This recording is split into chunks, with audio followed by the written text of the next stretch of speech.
ಎರಡು ಕ್ಷೇತ್ರಗಳ ಉಪಚುನಾವಣೆ ಕಾಂಗ್ರೆಸ್ ಸರ್ಕಾರಕ್ಕೆ ಒಂದು ರೀತಿಯಾಗಿ ಸತ್ವ ಪರೀಕ್ಷೆ ಆಗಿತ್ತು. ಹೀಗಾಗಿ ಪ್ರತಿಷ್ಠೆಯಾಗಿ ಈ ಉಪಚುನಾವಣೆಯನ್ನು ಕಾಂಗ್ರೆಸ್ ಪಕ್ಷ ತೆಗೆದುಕೊಂಡಿತ್ತು. ಅದರಂತೆ ಎರಡೂ ಕಡೆ ಗೆದ್ದು ಬೀಗಿದೆ. ಇನ್ನು ಬಾಗಲಕೋಟೆ ಉಪಚುನಾವಣೆಯ ಫಲಿತಾಂಶಕ್ಕೆ ಸಂಬಂಧಪಟ್ಟಂತೆ ಬಾಗಲಕೋಟೆ ಜಿಲ್ಲಾ ಉಸ್ತುವಾರಿ ಸಚಿವ ಆರ್.ಬಿ. ತಿಮ್ಮಾಪುರ್ ಕೂಡ ಮಾತನಾಡಿದ್ದಾರೆ. ಬಾಗಲಕೋಟೆಯಲ್ಲಿ ಅಹಿಂದ ವೋಟ್ ನಮ್ಮ ಪರವಾಗಿದೆ. ಕಾರ್ಯಕರ್ತರು ಮುಖಂಡರು ಒಗ್ಗಟ್ಟಿನಿಂದ ಕೆಲಸ ಮಾಡಿದ್ದಾರೆ. ಅದರ ಜೊತೆಗೆ ಕಾಂಗ್ರೆಸ್ ಮಾಡಿದಂತಹ ಕೆಲಸ ಬಾಗಲಕೋಟೆಯಲ್ಲಿ ಕೈ ಹಿಡಿದಿದೆ. ಸರ್ಕಾರ ಮಾಡುವಂತಹ ಸಾಧನೆಯಿಂದ ಕಾಂಗ್ರೆಸ್ಗೆ ಗೆಲುವಾಗಿದೆ ಅಂತ ಹೇಳಿದ್ದಾರೆ.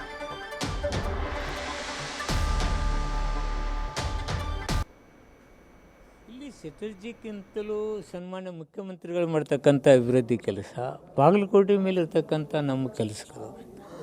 ನಾನು ಆಲ್ಮಟ್ಟಿ ಗೇಟ್ ಹಾಕಿನಿಂದ ಇಲ್ಲಿವರೆಗೆ ನಾವೇನೇನು ಕಾಂಗ್ರೆಸ್ ಅವರು ಕೆಲಸ ಮಾಡಿದ್ದೇವೆ. ಮತ್ತು ಕೊನೆಗೆ ನೋಡಿ, ಇವತ್ತು ಮುಳುಗಡೆ ಪ್ರದೇಶದವರು 40 ಲಕ್ಷ 30 ಲಕ್ಷ ಕೊಡ್ತಕ್ಕಂಥ ತೀರ್ಮಾನಗಳು. ಮುಖ್ಯಮಂತ್ರಿಗಳು ಇಲ್ಲಿಗೆ ಎಚ್.ವೈ. ಮೇಟಿ ಸಾಹೇಬರ ನಿಧನದಕ್ಕಿಂತ ಮುಂಚೆ ಅವರೇನು ಪ್ರಯತ್ನ ಮಾಡಿ ಬಡವರಿಗಾಗಿ ಮೆಡಿಕಲ್ ಕಾಲೇಜ್ ತಂದಿರ್ತಕ್ಕಂಥ ಕೆಲಸ, ಇವೆಲ್ಲವೂ ನಮಗೆ ಮತದಾರರಿಗೆ ನಮಗೆ ಕೈ ಹಿಡಿತಕ್ಕಂಥ ಕೆಲಸ ಆಯಿತು. ಮತ್ತು ಎಚ್.ವೈ. ಮೇಟಿಯವರು ವಿಶೇಷವಾಗಿ ಮತದಾರನಿಗೆ ಗೌರವ ಕೊಡ್ತಕ್ಕಂಥದ್ದು, ತನಗೆ ಯಾರು ಮತ ಹಾಕಿದಾರೆ ಅವ್ರಿಗೆ ಗೌರವ ಸಿಗ್ತಕ್ಕಂಥದ್ದು, ಮತದಾರನಿಗೆ ಗೌರವ ಇದೆ ಅಂತಕ್ಕಂಥ ರೀತಿಯಲ್ಲಿ ನಡ್ಕೊಂಡಂಥ ನಡಾವಳಿಕೆ ಏನಿದೆ ಅದೆಲ್ಲವೂ ನಮ್ಮ ಕೈ ಹಿಡಿತು. ಶಿಗ್ಗಾವಿ ರೀತಿಯಲ್ಲಿ ಬಾಗಲಕೋಟೆಯಲ್ಲಿಯೂ ಸಹ ಏನಂತಂದರೆ ಅಹಿಂದ ಮತದಾರರು ತಮ್ಮ ಕೈ ಹಿಡಿದ್ರು ಅನ್ನೋ ಒಂದು ವಿಚಾರ ಈಗ ಚರ್ಚೆ ಆಗ್ತಾ ಇದೆ. ಅದು ನಿಜಾನ? ಯಾವ ರೀತಿ ತಾವು ಸ್ಟ್ರಾಟಜಿ ಮಾಡಿದ್ರಿ ಅಂತ? ನಮ್ಮಲ್ಲಿ ಅಹಿಂದ ಅಂತಿಲ್ಲ. ಕಾಂಗ್ರೆಸ್ನಲ್ಲಿ ಒಟ್ಟಾರೆ ಮತಗಳ ನಮಗೆ ಎಲ್ಲ ಕಮ್ಯುನಿಟಿ, ಮೇಲ್ವರ್ಗ, ಕೆಳವರ್ಗ, ದಲಿತರು ಎಲ್ಲರೂ ನಮ್ಮನ್ನು ಕೈ ಹಿಡಿದಿದ್ದಾರೆ. ಅದರಲ್ಲಿ ವಿಶೇಷವಾಗಿ ನೀವು ಅಹಿಂದ ಮತಗಳಂದರೆ ಈ ಗ್ಯಾರಂಟಿ ಯೋಜನೆಗಳು ಅವ್ರಿಗೆ ಅಟ್ರಾಕ್ಟ್ ಆದವು. ಮೀಡಿಯಮ್ ಕ್ಲಾಸ್ ಜನಕ್ಕೆ, ಬಡವರಿಗೆ ಇವತ್ತು ಅವರ ಅಭಿವೃದ್ಧಿ, ಹೊಟ್ಟೆ ತುಂಬ ಅನ್ನ, ಲೈಟು, ಅಡ್ಡಾಡಲಿಕ್ಕೆ ಬಸ್ಸು, ಈ ಸ್ವಾಭಿಮಾನವನ್ನು ತುಂಬತಕ್ಕಂಥ ಕೆಲಸ ನಾವು ಮಾಡಿದ್ದೇವೆ. ಅದು ನಮಗೆ ಕೈ ಹಿಡ್ತಕ್ಕಂಥ ಕೆಲಸ ಆಗಿದೆ. ಈಗ ಕಾಂಗ್ರೆಸ್ ಅಭ್ಯರ್ಥಿ ಗೆಲುವಿನ ಹೊಸ್ತಿಲಲ್ಲಿದ್ದಾರೆ. ತಾವು ಒಬ್ಬರು ಜಿಲ್ಲಾ ಉಸ್ತುವಾರಿ ಸಚಿವರಾಗಿ ಯಾರ್ಯಾರಿಗೆ ಕೃತಜ್ಞತೆಯನ್ನು ಸಲ್ಲಿಸ್ತೀರಿ ಅಂತ? ನಾನು ವಿಶೇಷವಾಗಿ ಪ್ರಥಮ ಬಾರಿಗೆ ಮತದಾರನಿಗೆ ನಾನು ಕೃತಜ್ಞತೆ ಸಲ್ಲಿಸ್ತೇನೆ. ನನ್ನ ಜಿಲ್ಲೆ ಎಲ್ಲ ಶಾಸಕರು, ಕಾರ್ಯಕರ್ತರು ಒಗ್ಗಟ್ಟಿನಿಂದ ನಾವೇ ಚುನಾವಣೆಗೆ ನಿಂತೀವಿ ಅನ್ನೋ ರೀತಿಯಲ್ಲಿ ಕೆಲಸ ಮಾಡ್ತಕ್ಕಂಥ ಜೆ.ಟಿ. ಪಾಟೀಲರು.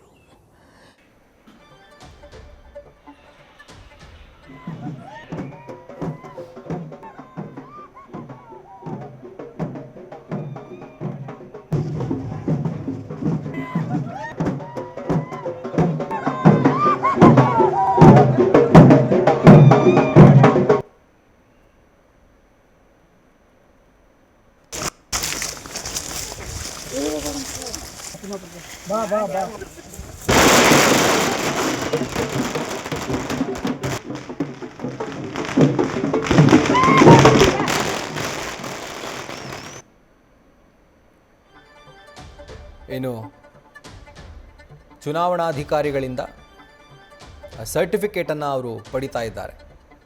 ಉಮೇಶ್ ಮೇಟಿಯವರು ಬಾಗಲಕೋಟೆಯ ಉಪಚುನಾವಣೆ ಏನಿತ್ತು, ಆ ಉಪಚುನಾವಣೆಯಲ್ಲಿ ವಿಜಯಶಾಲಿ ಆಗಿರೋದಕ್ಕೆ ಅಧಿಕೃತವಾಗಿ ಅವರಿಗೆ ಆ ಒಂದು ಸರ್ಟಿಫಿಕೇಟನ್ನು ಚುನಾವಣಾಧಿಕಾರಿ ಹಸ್ತಾಂತರ ಮಾಡ್ತಿದ್ದಾರೆ.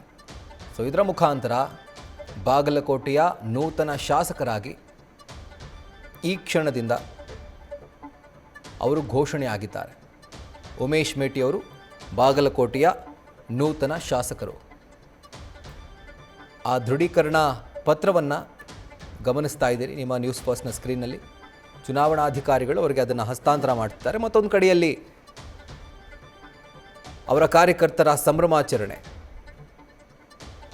ಇನ್ನೊಂದು ಕಡೆ ಆಗಷ್ಟೇ ಒಂದು ವಿಡಿಯೋವನ್ನು ನೋಡಿದ್ರಿ. ಅವರ ತಂದೆ ದಿವಂಗತ ಎಚ್.ವೈ. ಮೇಟಿ ಅವರ ಸಮಾಧಿಯ ಸ್ಥಳಕ್ಕೆ ಹೋಗಿ ನಮಸ್ಕಾರ ಮಾಡ್ತಿರುವಂಥದ್ದು. ಆ್ಯಂಡ್ ಈಗ ಸದ್ಯಕ್ಕೆ ದಾವಣಗೆರೆ ದಕ್ಷಿಣ ವಿಧಾನಸಭಾ ಕ್ಷೇತ್ರದ ಉಪಚುನಾವಣೆಯ ವಿಜೇತ ಅಭ್ಯರ್ಥಿ ಸಮರ್ಥ್ ಶಾಮನೂರ್ ಅವರಿಗೆ ಚುನಾವಣಾಧಿಕಾರಿಗಳು ಆ ಸರ್ಟಿಫಿಕೇಟನ್ನು ಕೊಡ್ತಾ ಇದ್ದಾರೆ. ಅಂದರೆ ವಿನ್ನರ್ ಅಂತ ಘೋಷಣೆ ಮಾಡಿ ಅದನ್ನು ದೃಢೀಕರಿಸುವಂಥ ಒಂದು ಪ್ರಮಾಣ ಪತ್ರ ಅದನ್ನು ಹಸ್ತಾಂತರ ಮಾಡಿದ್ದಾರೆ.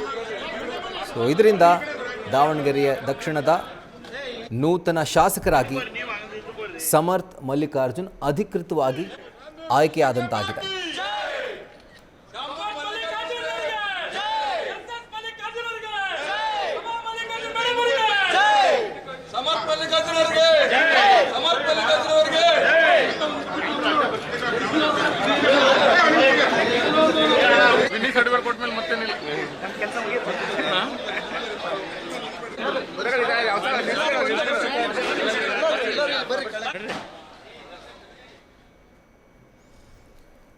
ಸೊ ಅಂತೂ ಇಂತೂ ಇದರ ಮುಖಾಂತರ ನಮ್ಮ ರಾಜ್ಯದಲ್ಲಿ ಏನು ಉಪಚುನಾವಣೆ ನಡೀತು ಅದು ಈಗ ವಿರಾಮಕ್ಕೆ ಜಾರಿದೆ.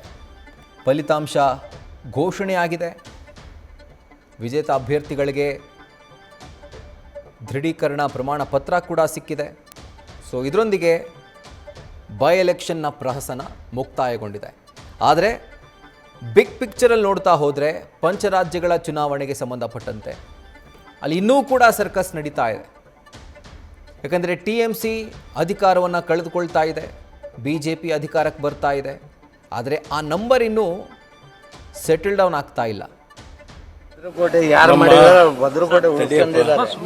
ನಮ್ಮ ದಾವಣಗೆರೆ ಬಾರಮ್ಮ ಬಾ ಅಲ್ಲೇ ಹೋಗೋಣ, ಒಂದು ಫೋಟೋ ತೆಗಿಸ್ಬೇಕಂತೆ. ಅವನೇ ಇಸ್ಕೊಂಡ್ ಬಂದ್ಬಿಟ್ಟಾನ. ಬಾ ಅಲ್ಲೇ ಜೊತೆಗೆ ಮಾಡಮ್ ಬಾರಪ್ಪ.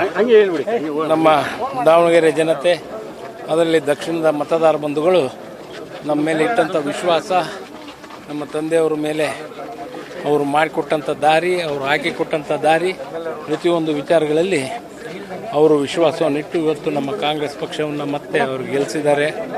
ಅವರಿಗೆ ನಾನು ತುಂಬುರದಿಂದ ಅಭಿನಂದನೆಗಳನ್ನು ಸಲ್ಲಿಸ್ತೇನೆ. ಅದೇ ನಿಟ್ಟಿನಲ್ಲಿ ನಮ್ಮ ಎಲ್ಲ ಕಾರ್ಯಕರ್ತರು ಹೆಚ್ಚಿನ ಒಂದು ಶ್ರಮ ವಹಿಸಿ ಈ ಒಂದು ಕೆಲಸದಲ್ಲಿ ಭಾಗಿಯಾಗಿದ್ದಾರೆ. ಅವರಿಗೂ ನಾನು ತುಂಬುರದಿಂದ ಸ್ಟ್ರಾಂಗ್ ರೂಮ್ ಓಪನ್ ಬಗ್ಗೆ ಬಿಜೆಪಿ ಅಭ್ಯರ್ಥಿ ಕೂಡ ಒಂದಷ್ಟು ಮಾತುಗಳನ್ನ ಆಡಿದ್ದಾರೆ ಸರ್. ಏನಂತ? ಈಗ ಅವರು ಕೋರ್ಟ್ಗೆ ಹೋಗ್ತೀವಿ ಅನ್ನುವಂಥ ಮಾತುಗಳನ್ನು ಕೂಡ ಹೇಳಿದ್ದಾರೆ.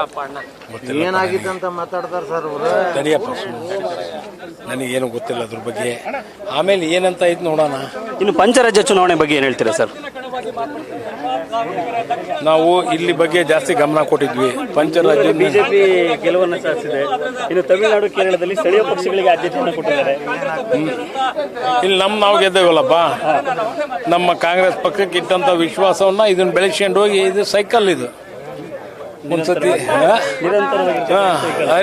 ಹರಿಯ ನೀರು, ಇವತ್ತು ಹೊಸ ನೀರು ಬರ್ಲೇಬೇಕು ನಾಳೆ. ಹಂಗಾಗಿ ಮತ್ತೆ ಹೊಸ ನೀರು ಬರ್ತೈತಿ, ಅಲ್ಲಿ ಮಠ ಕಾಡ್ಕೊಂಬೋದು. ಅಲ್ಲ, ಗ್ಯಾರಂಟಿಗಳ ಬಗ್ಗೆ ಮಾತಾಡ್ತಾ ಇದ್ದಂತ ಪಕ್ಷ ಬಿಜೆಪಿ ಅದು ಕೂಡ ಗ್ಯಾರಂಟಿಗಳನ್ನ ಘೋಷಣೆ ಮಾಡಿತ್ತು ಪಶ್ಚಿಮ ಬಂಗಾಳ ಈ ಭಾಗದಲ್ಲೆಲ್ಲ. ಅದು ಏನಾದ್ರೂ ಅವ್ರ ಗೆಲುವಿಗೆ ಕಾರಣ ಆಯ್ತು ಇರ್ಬೋದು. ಗ್ಯಾರಂಟಿಗಳು ಮೋದಿ ಮತ್ತು ಅಮಿತ್ ಶಾ ಅವರ ಏನು ಹೆಚ್ಚಿನ ಒಂದು ಕೆಲಸ ಕಾರ್ಯಗಳನ್ನ ಮಾಡಿ ಇವತ್ತು DMKಗೆ ಆಗಿರ್ಬೋದು, ಅಲ್ಲಿ ಈ ಹೆಚ್ಚು TMC ಅಲ್ಲಿ ದುಡ್ಡಿನ ಒಲೆನೇ ಹರಿಸಿದ್ರು ಅಂತಾರೆ. ಹಂಗಾಗಿ ದುಡ್ಡಿನ ಒಲೆನೇ ಹರಿಸಿ ಇವತ್ತು ಅಧಿಕಾರಕ್ಕೆ ಬಂದಿರಬಹುದು. ತಮಿಳುನಾಡಲ್ಲಿ ಸರ್ ವಿಜಯ್ ಅವರು ಮೊದಲ ಬಾರಿಗೆ ಅತಿ ದೊಡ್ಡ ಪಕ್ಷವಾಗಿ ಹೊರಹೊಮ್ಮಿದೆ ಅಲ್ಲಿ. ಅದು ಅನ್ಎಕ್ಸ್ಪೆಕ್ಟೆಡ್ ನೋಡ್ರಿ. ಎಸ್ಪೆಷಲಿ ಆಲ್ ದಿ ಏನು ಅನಾಲಿಸಿಸ್ ರಿಪೋರ್ಟ್ ಎಲ್ಲ ವಿಜಯ್ ಅವ್ರಿಗೆ ಬಹಳ ಕಡಿಮೆ ಕೊಟ್ಟಿದ್ರು. ಬಟ್ ಇವತ್ತು ಎಕ್ಸಿಟ್ ಪೋಲ್ಗಳು ಆದರೆ ನೋಡ್ರಿ ಹೆಂಗೆ ವ್ಯತ್ಯಾಸಗಳು ಆಗ್ತಾವೆ. ಜನಗಳು ಮನಸ್ಸು ಮಾಡಿದ್ರೆ ಏನು ಬೇಕಾದ್ರೂ ಮಾಡ್ತಾರೆ ಜನ ಮತದಾರರು. ಆ ನಿಟ್ಟಿನಲ್ಲಿ ಇವತ್ತು ವಿಜಯ್ ಆರಿಸಿ ಬಂದಿದ್ದಾರೆ. ಇದಿಷ್ಟು ಸಚಿವರಾಗಿರುವಂತಹ ಮಲ್ಲಿಕಾರ್ಜುನ್ ಅವರ ಮಾತು. ಜನರು ಏನು ಡಿಸೈಡ್ ಮಾಡ್ತಾರೋ ಅದನ್ನ ನಿರ್ಧಾರ ಮಾಡುವಂತ ಹಕ್ಕು ಅವ್ರ ಕೈಯಲ್ಲಿರುತ್ತೆ ಅನ್ನುವಂಥದ್ದು. ಕ್ಯಾಮ್ರಾ ಪರ್ಸನ್ ಮಹೇಶ್ ಜೊತೆ ಮಧು ಇಂಗ್ಳಿದಾಳ್, news first Davanagere. News first ನಿರ್ಭೀತಿಯಿಂದ ನಿಮ್ಮ ಪರವಾಗಿ.